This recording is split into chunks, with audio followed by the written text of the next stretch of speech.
Fala, meu concurseiro brabo. Agora a gente vai falando de funções da linguagem. Olha que conteúdo maneiro, tá? Fique esperto porque existem algumas nuances que a gente precisa entender para esse tipo de análise textual, tá? Algumas bancas gostam muito de cobrar esse conteúdo, então você não pode dar mole. Vem comigo dar uma olhada. Mas antes disso, filhão, não deixa de se inscrever aí no canalzinho do Cadu, falou? Coloca ali rapidinho, dá aquele cliquezinho ali, falou? Ativa o sininho. Bom, basicamente as funções da linguagem, elas figuram diante daquilo que tem uma ênfase danada, tá? Às vezes você vai dar uma ênfase ao referente, ao emissor, ao receptor, ao canal, à mensagem, ao código, mas deixa eu primeiro explicar para você o que significa cada um desses conceitos, tá?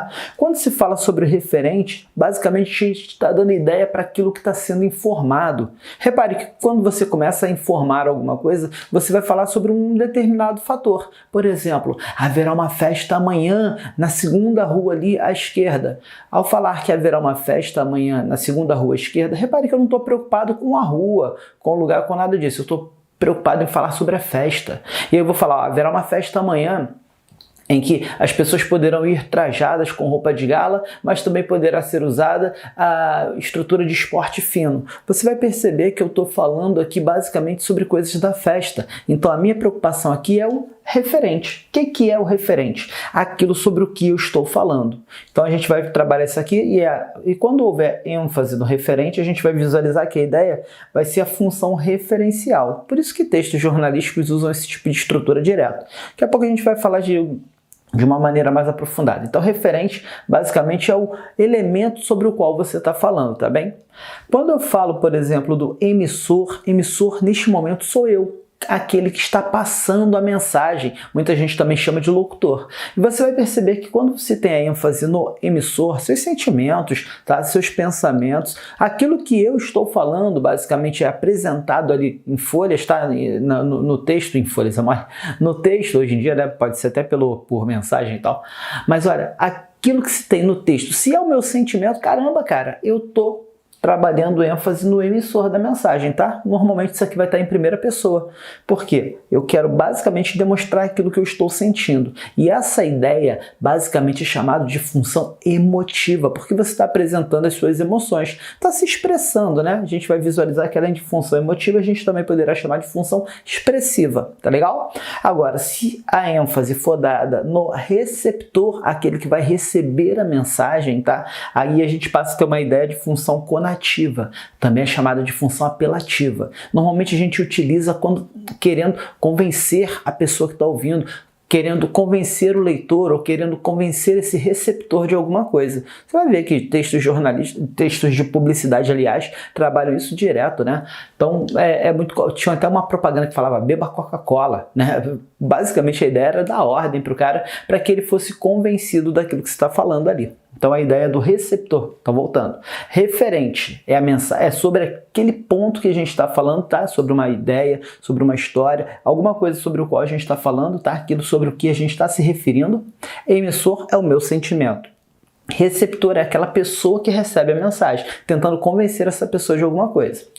Canal, basicamente a ideia do canal é a ideia daquilo que você está passando durante a mensagem, aquilo que você está usando durante a mensagem e tentando continuar esse canal, essa conexão. Repare que para você se conectar com alguém, você usará um canal. A gente utiliza direto o WhatsApp, por exemplo, né? A gente utiliza às vezes um diálogo, uma ligação telefônica. É muito comum que a gente tenha nesse momento esse canal sendo usado para que a gente possa estabelecer a nossa mensagem. E quando a gente tem esse canal, a gente tenta fazer com que esse canal não seja rompido. Ou às vezes tenta também fazer com que esse canal seja rompido. A gente quer estabelecer a comunicação durante um tempo e depois a gente quer quebrar essa comunicação. Expressões como alô, olá, oi, tchau, são utilizadas normalmente com a ideia de continuar a permanecer essa mensagem. Ninguém pega o telefone, por exemplo, e coloca no ouvido e fica. E se isso acontecer, a pessoa colocar o telefone aqui no ouvido e ficar sem falar nada, a pessoa do outro lado também não fala nada, e você fica um tempão.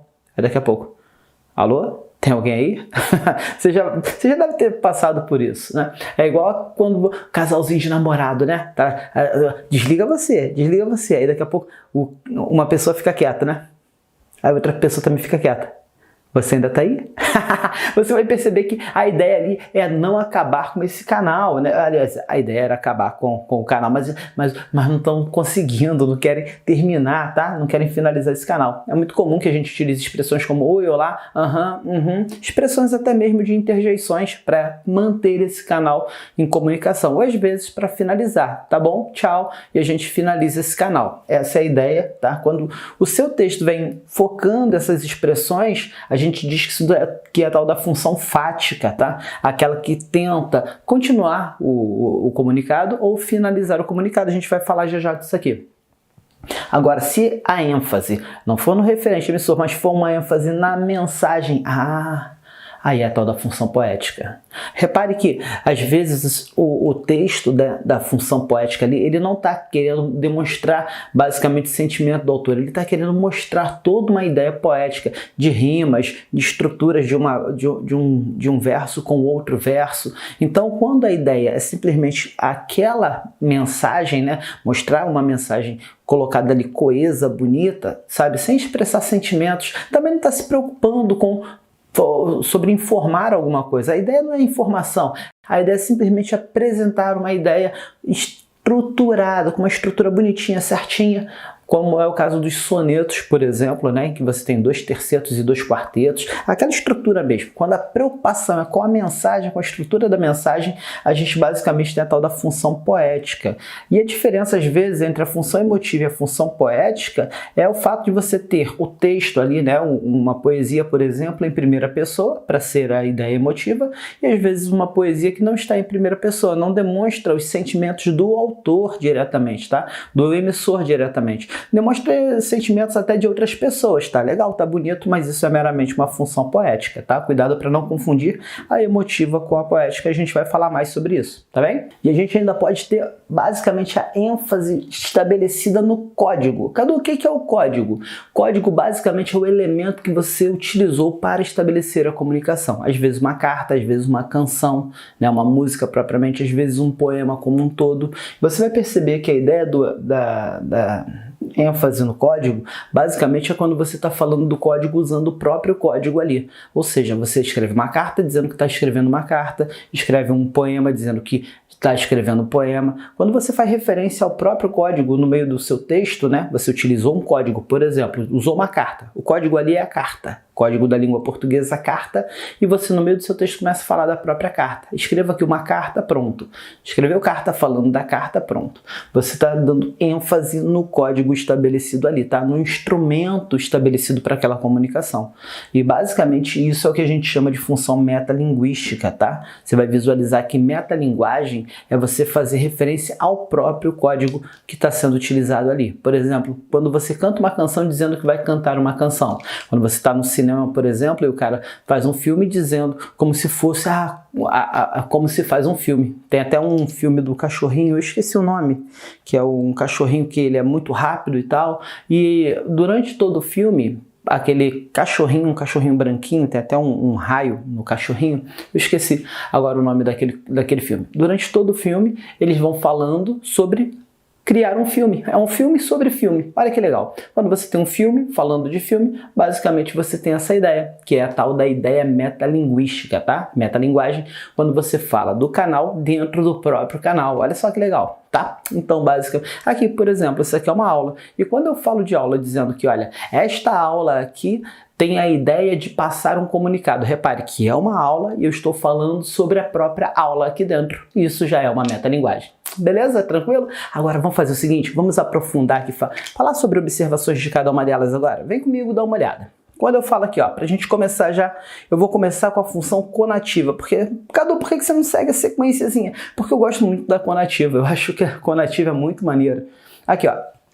A ideia da conativa é dar uma ordem para alguém, cara. Você vai perceber que na conativa nós teremos sempre verbos em segunda pessoa e em terceira pessoa estabelecendo ordem. Ela trabalha muito com verbos no imperativo, tá bem? É o caso, por exemplo, daquela história que eu falei, beba Coca-Cola. Lembra? Beba Coca-Cola? Ele está dando uma ordem. A ideia ali é convencer o receptor de alguma coisa. Repare que a ênfase, como eu disse antes, está totalmente no receptor. Você vai convencer o cara daquilo que você quer. tá? Então é muito comum que a gente utilize essa estrutura, na verdade quando o texto vem estabelecendo essa estrutura de convencimento com verbos no imperativo, a gente vai chamar de função conativa. E por incrível que pareça, ela também pode ser chamada de função apelativa, tá? Por conta dessa ideia da ordem. Mas olha que importante, não é só em propagandas que a gente tem isso. Textos publicitários de uma maneira geral, né? Olha, aproveite, é só até amanhã. Casas Bahia faz isso direto. E às vezes não é propriamente uma propaganda de um elemento qualquer, de um produto. Basicamente é a ideia publicitária como um todo. Ali eles também utilizam verbos no imperativo. Aproveite, é só esta semana. Quando ela coloca isso, as Casas Bahia, de repente no comercial, aproveite, é só esta semana, né? Ela está falando ali, utilizando ali, aliás, a função apelativa, a função conativa, legal? Tentando ali convencer o receptor da mensagem, beleza? Quem faz muito isso também são os textos chamados, olha, textos políticos. Eu até coloquei um exemplo aqui, ó. Vote em mim. Aqui, repare, vote em mim.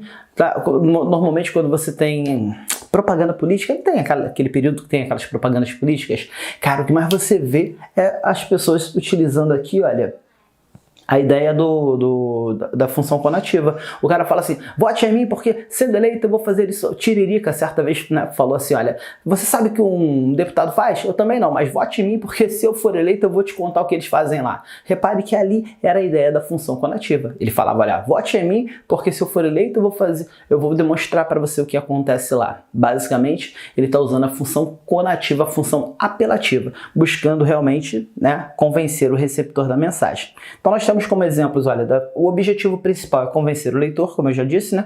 Não só leitor, né? Porque aqui eu coloquei leitor, mas é o receptor. Entenda como receptor, tá bem? E aqui, ó, você vai ter, olha, propagandas, publicidades, discursos políticos. Aqui, ó, vote em mim, né? Aqui, ó, Biba Coca-Cola, que é a propaganda. É só até amanhã, não perca. Aqui, olha, basicamente a ideia de publicidade. Aqui tentei colocar um exemplo de cada um, tá? Texto político, propaganda e publicidade de uma maneira geral, tá bem? Para que você possa entender como é essa tal da função conativa, legal? Toma cuidado, função conativa, como eu disse anteriormente, tá? É o mesmo que função apelativa, é essa aqui que em que o texto, na verdade, procura convencer a pessoa, beleza? Tranquilo? Vai fazendo suas observações aí para não dar mole em nada, hein? Vem comigo, vem com o Caduzinho, dá uma olhada. Bom, depois da função conativa, a gente tem aqui, ó, função referencial ou denotativa. Como assim, Cadu? Função referencial ou denotativa? É simples. A ideia aqui, como eu disse antes, é o referente à mensagem, é informar, basicamente informar.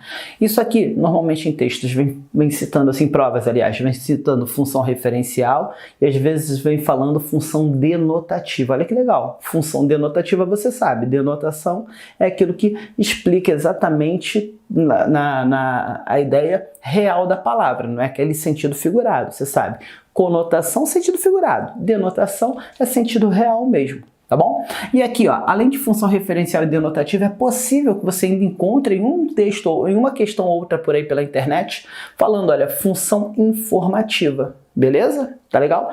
Então, função informativa também seria basicamente a ideia da mesma função referencial, função denotativa, função informativa, tá bom? Então, ela também é chamada por esse nome aí. Acrescentei aqui só para você ter algo a mais, tá bom? E o objetivo principal, qual é o objetivo principal da função referencial? Informar algo.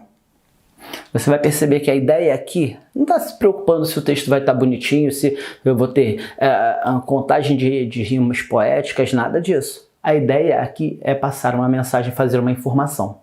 Estabelecer uma informação. Tanto que textos de revistas, textos jornalísticos trabalham muito com isso. Textos didáticos, eles não estão preocupados, basicamente, com a estrutura poética, né, de versos. Você vai perceber que o texto já é em prosa mesmo, para poder utilizar bastante da folha. E, além disso, a ideia nesse texto, né, é informar alguma coisa, passar uma mensagem, para que o receptor realmente receba essa mensagem como um todo. Tá legal? Então é muito comum que você tenha, por exemplo, textos injuntivos, aqueles que apresentam determinadas ideias, né, de como fazer alguma coisa, tipo receita de bolo, né, manual de montagem, entre outras coisas, porque a ideia ali é sempre fazer uma ideia referencial, tá? Informar, somente isso. A única ideia aqui é informar.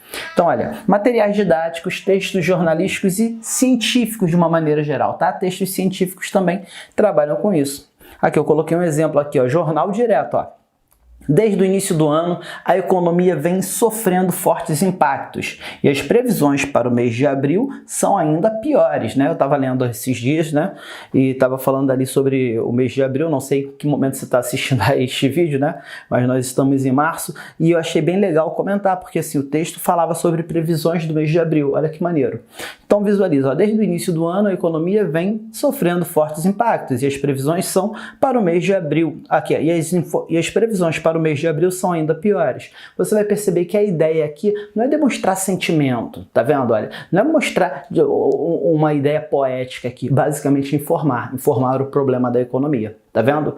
Então a nossa ideia aqui basicamente é informação. Legal? Então, quando se fala de função referencial, guarda no coração, você já sabe. Função referencial tem a ideia basicamente de informar. Beleza? Tranquilo? Vem comigo, dá uma olhada.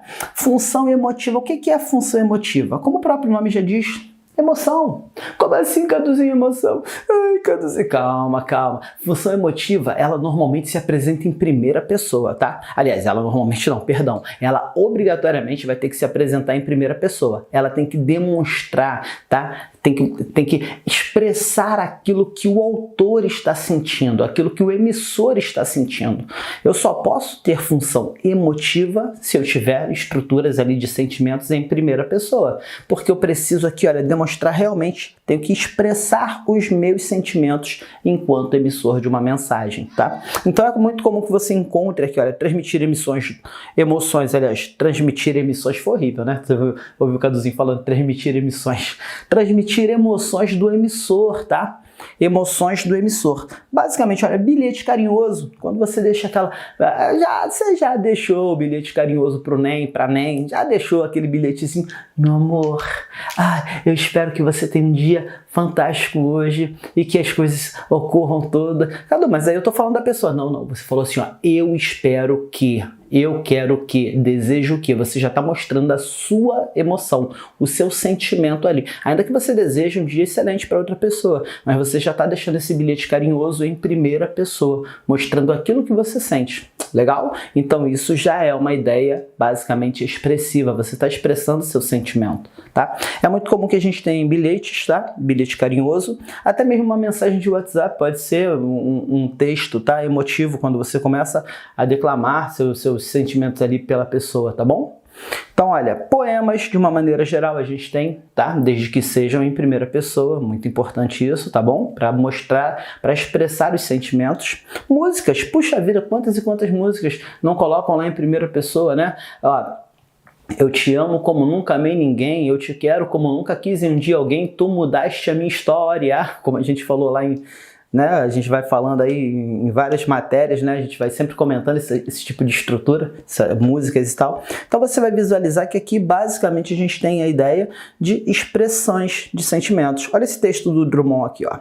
Eu te amo porque te amo, não precisa ser amante e nem sempre sabe sê-lo. Repare, eu te amo porque te amo. Tu não precisas ser amante, repare que eu estou falando com a pessoa. E nem sempre tu sabes sê-lo, né? Ser o amante, tá? Então você vai perceber que nessa estrutura inteira aqui... Cadu, mas isso daí tem em primeira pessoa? Tá, aqui, ó. Ele começa aqui, ó. Eu te amo porque te amo. Depois ele vai mostrando, vai desenvolvendo o texto dele. Cadu, mas isso daí não poderia ser uma função poética? E normalmente essa é a dúvida da galera. Cadu, isso aqui não pode ser uma função poética? Lembra pra mim. Eu estou demonstrando aqui sentimentos do emissor, sim ou não? Estou.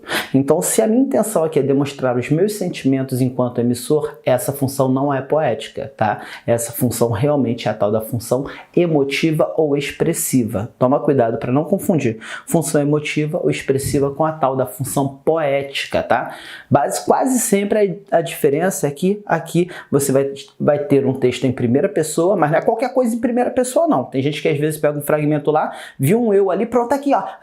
A função já é poética. Aqui, Cadu, aqui, ó, porque tem primeira pessoa. Não, cara, calma, não é assim. Primeira pessoa não é... aliás, função poética não é ter a primeira pessoa. É ter a primeira pessoa demonstrando, expressando os seus sentimentos. A partir daí, sim, aí eu posso colocar aqui. Se eu disser, por exemplo, colocar um texto, eu andava por aquelas ruas antigamente e tal, e lá encontrava pessoas assim, essa... pô, isso não está expressando sentimento. Então, basicamente, se isso daí for dentro de um poema, a ideia é meramente uma função poética, porque embora tenha a primeira pessoa não está expressando seus sentimentos, tá? Isso caiu uma vez numa prova em que a gente tinha lá uma primeira pessoa e a prova deu como função basicamente poética. E aí muita gente ficou, Cadu, mas por que é função poética e não é função emotiva, já que tem primeira pessoa? E aí eu expliquei, porque olha, repare o texto não está expressando sentimento. Tem primeira pessoa, mas não expressa os sentimentos dessa primeira pessoa, tá legal? Então, Cadu, sempre que tiver a primeira pessoa já é função emotiva. Quase sempre. Quase sempre, tá? Mas para ser função emotiva expressiva, como eu disse, eu tenho que ter aqui demonstração dos sentimentos do emissor sendo expressos ali.